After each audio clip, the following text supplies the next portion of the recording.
Hi, this is Marge Hurst at Highland Hill Farm, and I have a small Ajuga plant in a 1-gallon pot, and I'm going to be planting it here in this cluster of rocks.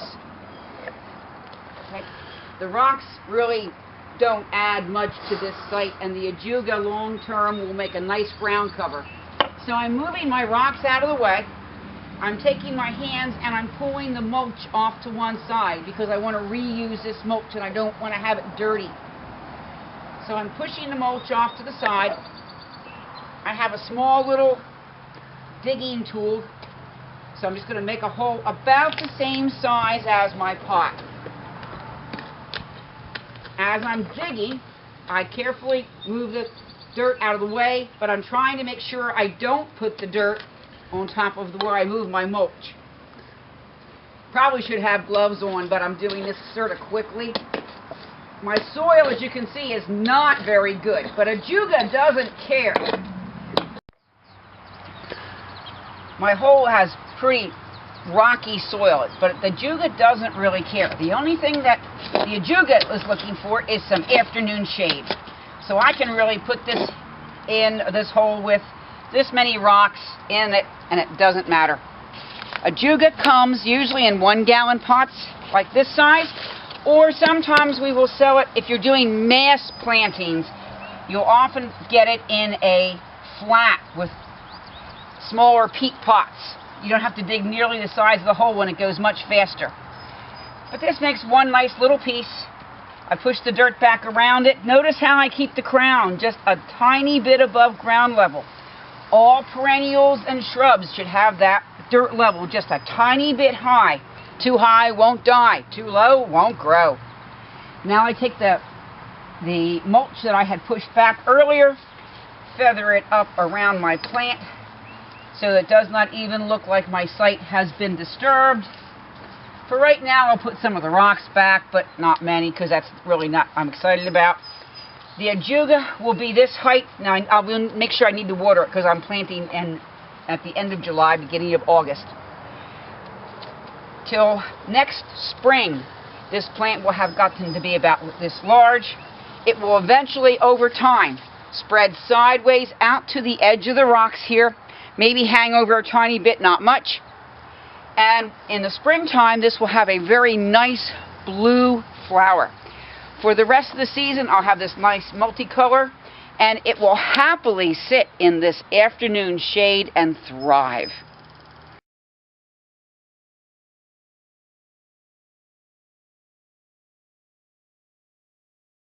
These are our blood good Japanese maples here at Highland Hill Farm. We have larger sizes as well as smaller sizes, and we also have weeping Japanese red maples and also green maples.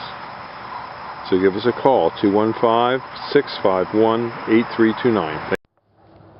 I'm Bill Hurst, and this is Marge, my wife. We're here at Highland Hill Farm on Route 313 in Fountainville, PA.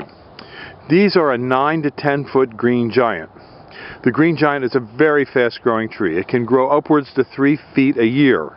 And as you can see, it's measuring to 9 foot to the end of the main body of the tree, and the little tail that goes up we don't really count. These trees can be planted from 6 to 8 feet apart in straight rows or staggered rows.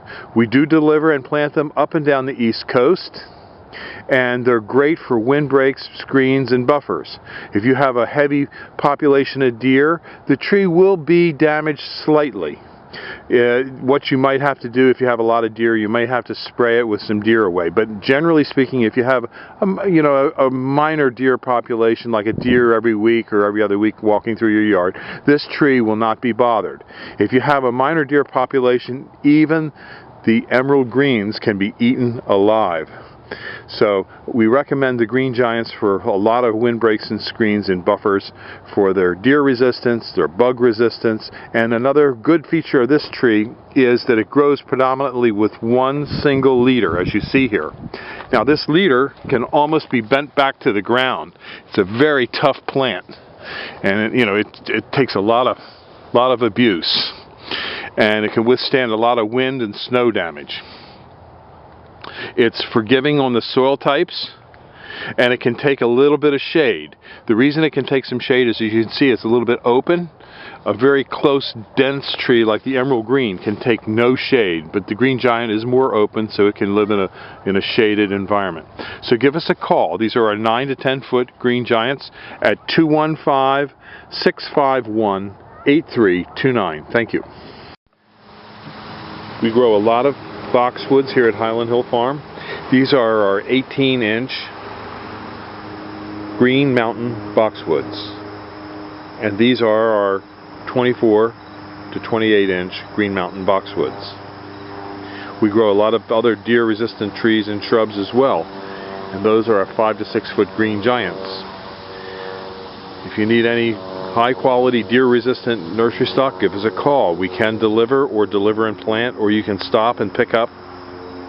We're on Route 313 in Fountainville, PA. Just give us a call at 215-651-8329. Thank you. These are Bennett's compact hollies. A nice bush for along a walkway, easy to maintain, hardy, and not expensive. So give us a call, 215-651-8329 at Highland Hill